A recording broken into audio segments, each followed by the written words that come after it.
আচ্ছা, তোমাদের আসলে শেখা উচিত যে এই যে ভাইয়ারা যদি আমাদের জন্য এত পরিশ্রম করতে পারে, তাহলে আমরা নিজেদের জন্য নিজেরা কেন পরিশ্রম করব না? মনে রাখবা, আল্লাহ তাআলা কিন্তু আমাদের সৃষ্টি সেরা জীব হিসেবে তৈরি করছে।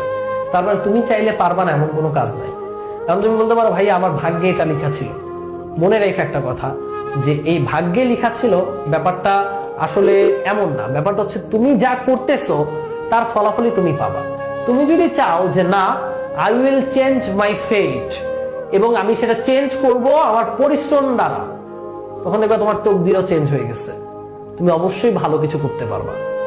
So create your own fate. এই কথাটা আসলে মানে হচ্ছে শুনতে বাজে শোনালেও আসলেই তুমি পরিশ্রম করলে আল্লাহ তাআলা তোমাকে আসলেই বোনাস দিবে। দেখা যাবে যে আল্লাহ তাআলা নিজেই তোমাকে সাফল্য এনে দিচ্ছেন তোমার পরিশ্রম দেখে। সো আমরা যতই তোমাকে উপরে উঠানোর চেষ্টা করি, আমরা যতই তোমাকে উপরে মানে পড়িয়ে একদম সুপার প্রো বানিয়ে দেওয়ার চেষ্টা করি, তুমি যদি না চাও ভাই, তোমাকে দুনিয়ার কেউই পড়াইতে পারবে না। আর তুমি যদি চাও, তাহলে তুমি ওই ভাঙা কুড়ে ঘরে বসেও এমন পড়া দিতে পারবা যে শহরের 5 স্টার হোটেলের মতো বাসা থেকেও তারা ওরকম পড়তে পারবে না। তুমি যদি চাও, তুমি 5 স্টারের হোটেল মানে 5 স্টারের মতো যাদের বাসা, তারাও এখানে যে সুযোগ সুবিধা পায়, তুমি সেই সুযোগ সুবিধা ছাড়াও নিজেকে গড়তে পারবা। অল ডিপেন্ডস অন ইউর চাওয়া। সবকিছু তোমার চাওয়ার উপর নির্ভরশীল, তোমার ইচ্ছার উপর নির্ভরশীল। লাস্ট ক্লাসেও বলছিলাম তোমাকে যে একটা ছোট গল্প বলি। আমার এক বন্ধুটা হচ্ছে কলেজে আমরা একসাথে পড়তাম। তো ছিল বিলো অ্যাভারেজ একটা স্টুডেন্ট, মানে তাও আমরা বন্ধু ছিলাম। ক্লাসে মোটামুটি পড়া পারতো, আবার পারতো না।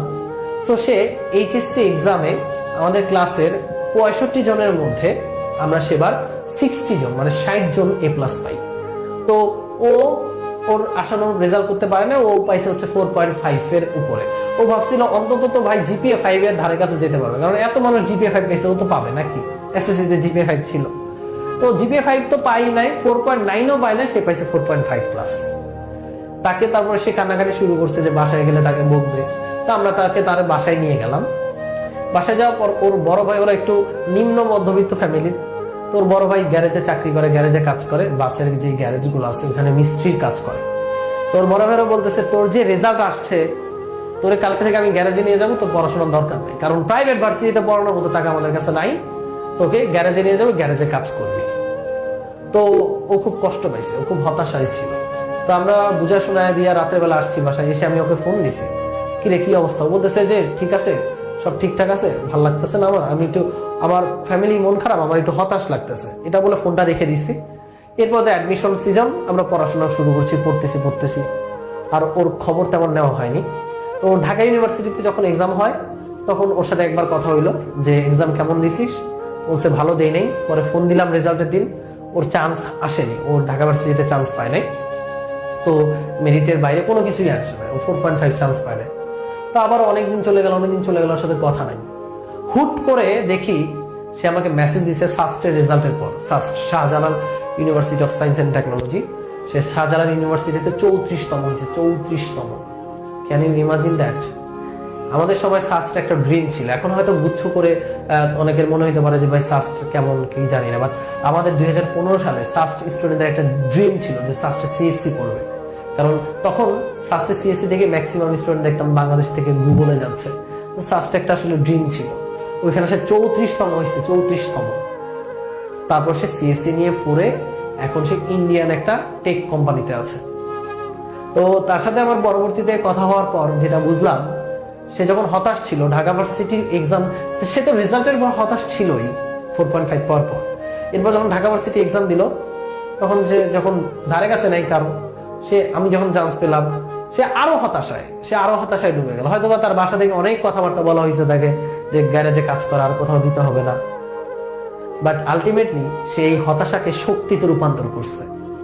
সে এটা বিশ্বাস করছে যে না, আমি পারবো। ঢাকা ভার্সিটি পরীক্ষা দেওয়া পর্যন্ত সে বিশ্বাস করে না যে সে পারবে। সে চায় নাই যে সে অতটা ইচ্ছা করে নাই যে না, আমাকে পারতেই হবে। যখন সে আসলে চরম হতাশায় ডুবে গেছে, তখন তার মধ্যে অনুভূতিটা আসছে যে না, by hook or by crook আমি পারবো। আমি ভাবতেছি হয়তো সে এটাই ইমাজিন করছে যে না, আমি মানুষ, আমি চাইলে পারবো না এমন কিছু নাই। তো এরপর যতটুকু সময় ছিল ঢাকা ভার্সিটি পরীক্ষা, আমাদের ভালোই সময় ছিল সাস্টের প্রিপারেশনের। ও ওই সময়টাতে সে নিজেকে এমন ভাবে তৈরি করছে, পুরো বাংলাদেশকে হারিয়ে সে 34তম হয়েছে। That is the story, that is the story. তো সে চেঞ্জ করতে পারলে, আমি জানি এখানে অনেক স্টুডেন্ট আছো যারা আরো বেশি মেধাবী, যারা আরো ভালো রেজাল্ট করবে এইচএসসি তে, সে পারলে তুমি কেন পারবা না? অবশ্যই পারবা। এরকম ভুরি ভুরি কোটি কোটি উদাহরণ আছে ভাইয়া, যে মানুষ চাইলেই পারে, তুমিও চাইলেই পারবা।